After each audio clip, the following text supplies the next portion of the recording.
Well, unfortunately, we won't be seeing the champion Lochinvar Art contest the $1 million Garrard's Miracle Mile. However, we will be seeing his star trainer driver David Moran in action, taking the reins behind Expensive Ego. Well, David will also partner the very exciting Pat's Beach Storm in the New South Wales Derby. I caught up with David to discuss the update as far as the health of Lochinvar Art and his prospects behind Expensive Ego and Pat's Beach Storm. Well, David, we're standing here in front of the Chariots of Fire Honour Roll 2020. Lochinvar Art's name appears. Unfortunately, we won't be seeing the champ go around the Miracle Mile. How's his health? Yeah, he's okay. Yeah, he's still a little bit tender. The abscess hasn't quite burst yet, but he's good in himself. His attitude's really good, and mentally he seems really well. But just got to get him a little bit sounder. And what is his progress moving forward? Mainly just get him right, get everything 110%, and then we'll just go from there. We won't make any grand plans just yet. There's plenty on, with your Winter Carnival and the Inter Dominion and things like that. But we'll get him right first, and then weigh up our options. You miss out with Lochinvar Art, but you take the drive behind Expensive Ego, the least experienced runner in the Miracle Mile, but he is a very exciting 4-year-old. Yeah, he's the format of the Chariots over a long time. It's been really, really good. He's a very progressive horse, so if the talk's right and there's a bit of burn early, it brings him right into the race, I think. He's trained by Belinda McCarthy. Will you be taking the reins in track work at all? Yeah, not 100% sure. I guess if he was an interstate horse and I was across the border, I wouldn't be. So I'd imagine I probably won't be unless they ask. And how do you see your chances with Expensive Ego?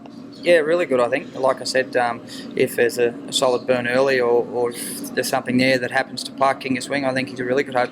You can imagine a 25 and change opening quarter? I'd imagine so, yeah. Probably Ignatius drawn inside holds the key to that. He does, yeah. Ignatius and also Alta Orlando.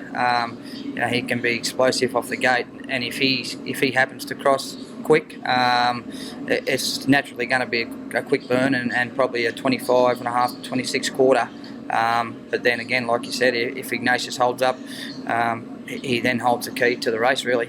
Disappointing about Lochinvar Art. Very excited about the prospects of Pat's Beach Storm in the New South Wales Derby. This does look a rising star. Yeah, he's a really nice horse. It's hard to get too carried away.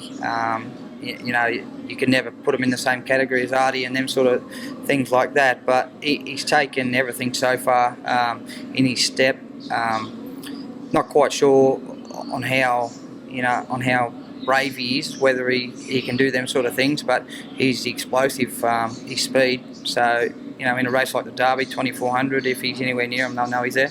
David, he was very emphatic in winning at Newcastle, but he had to be in that grade. When it came to the 3 heats of the New South Wales Derby, I thought his win was the most impressive. Yeah, I think so. They did run it to suit. They went pretty hard. They went 4 seconds quicker than the other heats. But so he did have the run, but just the way he done it was really, really good. He blew up a little bit, so he'd be better again this week. And you would only imagine they'd run similar time in the final. I think it'd be running, a very genuine race, and I think he'll be very hard to beat. Yeah, it should be clean, tasty, light and act now. Up front, they look the too likely to set the early tempo, and if you can slot in there somewhere midfield, I think he's going to be very hard to hold out once you cut him loose in the straight. Yeah, I think so, yeah, like you said, Act now probably, on paper looks like the early leader. Just with that 2400 metre start, the inside two barriers seem to get a little bit of a disadvantage. So I think he's probably the leader, and then just weighs up, we've probably got to come out a little bit, and on paper, like I said, we look like we'll be pretty handy to him. Well, Dave, you've also got the owner of Lochinvar Art with us, Mr. Kevin Gordon. And Kevin, disappointment with the fact that Lochinvar Art won't be there, but exciting times ahead. Yeah, look, that's right, Mike, and it is disappointing, but that's racing. We all know, we've all been there and done that. The most important thing is it's not a serious injury, as you know. So certainly the horse will be back bigger and better than ever, hopefully in the next couple of months. And as David said, we've got the Inter Dominion, then it all starts again, the Vic Cup, the Hunter Cup, and back to Miracle Mile again next year. You also had some silent plans in the pipeline about going overseas.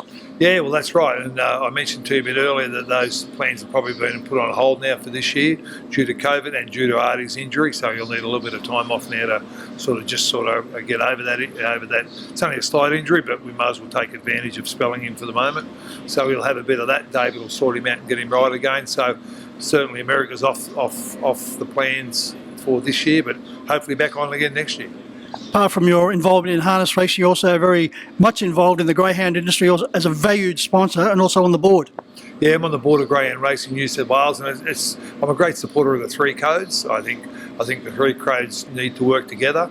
I mean, we're one industry from the outside looking in, and the more we work together, the better. I'm trying to put a fair bit back into greyhound racing in New South Wales, and we actually are going places, so it's good news. And Kevin, you were disappointed by the fact that you had to scratch from the Newcastle Mile. That was one race that you certainly wished you could have been able to grab a hold of that trophy. Yeah, look, absolutely. It was our home track, and we were sort of keyed up for it, family and friends. But again, as I said before, with the Miracle Mile, it's racing. I mean, we're quite used to that sort of thing, and like I said, it's not a serious injury. There'd be a lot worse things that could happen to the horse. So we'll move on, and we'll have a crack at the Newcastle Mile again, leading into the Miracle Mile next year.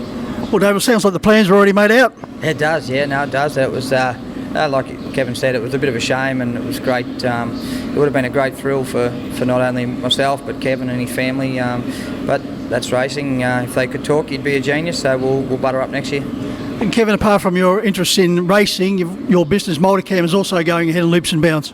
Yeah, look, we've been in business for 32 years manufacturing CNC routing machines for in Australia, and we're the only Australian manufacturer. So, yeah, it's been good, and we're able to sort of stay fairly heavily involved in racing because of our business. And my wife's retired. I work 4 days a week, so I'm able to get around to a few harness racing meetings. So it's a lot of fun, and got a good team at Multicam, yeah. When you've got a horse like Lochinvar, David, you can just work 4 days a week. Be easy, wouldn't it? Well, gentlemen, thanks very much for your time. Kevin, unfortunately we won't be seeing the champ, but we do look forward to seeing you here back in action in the Inter Dominion. And David, thanks very much for your time, and good luck on Saturday night. Yeah, no worries, Mike. Thanks for having us on.